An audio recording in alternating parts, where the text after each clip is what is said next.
అరే ఆగండి ఆగండి మామా బ్రోస్, మీ నుంచి ఎక్స్పెక్ట్ చేసేది చిన్న లైక్ చేస్తారని ఆశిస్తున్నా. అలాగే ఈ మ్యాచ్ లో ఎవరి పర్ఫార్మెన్స్ నచ్చిందో కామెంట్ చేయుర్రి.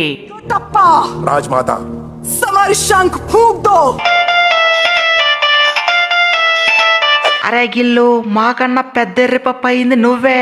కానిస్టేబుల్ లో ఫస్ట్ ఉంటివి, ఏం లాభం చెప్పు. లాస్ట్ కి ఎలిమినేటర్ ఆడాల్సి పడింది. అట్లీస్ట్ ఎలిమినేటర్ ఆడన్నా గెలిచారా, అది లేదు. ముంబై దగ్గర ఓడిపోయి లాస్ట్ కి అస్సాం ట్రైన్ ఎక్కాల్సి వచ్చింది.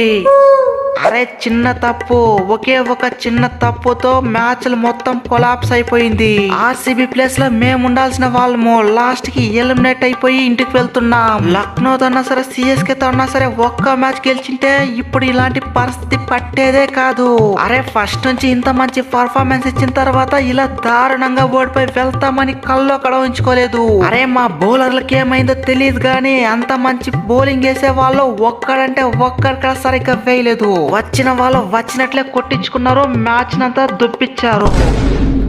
అరే రోహిత్ భాయ్, ముందే చెప్పా కదా పవర్ ప్లే లో ఓపెనర్స్ నుంచి రన్స్ వస్తే మ్యాచ్ మొత్తం ఖతం అవుతుందని. చూసారు కదా, ఈజీగా గెలిచేసాం. అయినా ఏం కొట్టాడు భయ్యా. నువ్వు బెస్ట్ అయితే ఇరగా తీసేశారు. బెస్ట్ 22 బాల్స్ లో 47 అయితే నువ్వు 50 బాల్స్ లో 80 రన్స్. ఇంతే, క్వాలిఫైర్ 2 లో కూడా ఇంత మాత్రం ఆడితే చాలు. ఫైనల్స్ లో అడుగు పెడతాం, కప్పు కొట్టేస్తాం. ఇక ఫైనల్ లో అడుగు పెట్టామా మనల్ని ఆపే మగాడే లేదు. చెట్టు కింద నీడుంటది, ముంబై చేతిలో ఐపీఎల్ కప్ ఉంటది.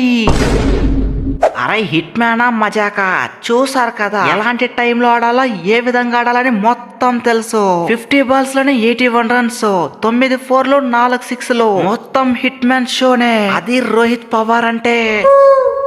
అరే క్యాచెస్ టేకెస్ మ్యాచెస్ విన్నర్స్ అంటారు, కానీ నా యాండ్లో ఒక్కడంటే ఒక్కడు కూడా క్యాచ్లు సరిగ్గా పట్టలేదు. అరే ఒకటే రెండా, ఏకంగా 3 క్యాచ్ డ్రాప్లు. ఈ మెండిస్ గడు ఏ మూలాన వచ్చాడా గానీ గుజరాత్ కి శాని పట్టింది శాని. అరే వికెట్ కీపర్ ఎవరైనా చూసారా 2 క్యాచ్ డ్రాప్లు చేయడము? ఇదే ఫస్ట్ టైం నేను చూస్తా ఉండేది. అరే పోయి హిట్ మ్యాన్ క్యాచ్ డ్రాప్ చేశారు, చూపించారు కదా రిజల్ట్ ఏ విధంగా ఉందో.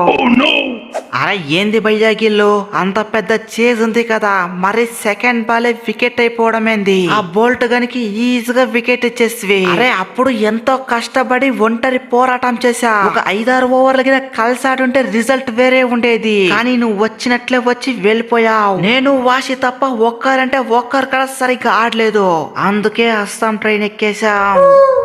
అరే బోల్టు, నెక్స్ట్ టైం కి ఇలా బౌలింగ్ చేస్తే అవ్వదమ్మా. 2 పుల్లలు పీకావు, కానీ 4 ఓవర్లకి 56 రన్స్ ఇచ్చావు, మొత్తం 14 ఎకానమీ. ఒక ఎలిమినేటర్ మ్యాచ్ లో ఇలా బౌలింగ్ చేస్తే ఎలా? అది ఎక్స్పీరియన్స్ గాయ. నువ్వే ఆలోచించి నెక్స్ట్ క్వాలిఫైర్ 2 లో అయినా సరే మంచిగా బౌలింగ్ వేయి.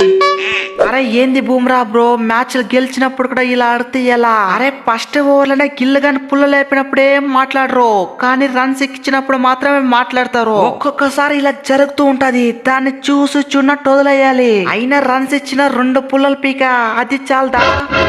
అరే Johnny boy, what a batting. Replacement లో వచ్చిన ఫస్ట్ మ్యాచ్ ఇరగ తీసేసావు. 20 బాల్స్ లోనే 47 రన్స్, నీ అవ్వ దుమ్ము దులిపేశావు. నెక్స్ట్ మ్యాచ్ లో ఇంత మంచి పర్ఫార్మెన్స్ ఇస్తే చాలు, కింద మీద ఊపు. ఈసారి ముంబై అయితే కప్పు.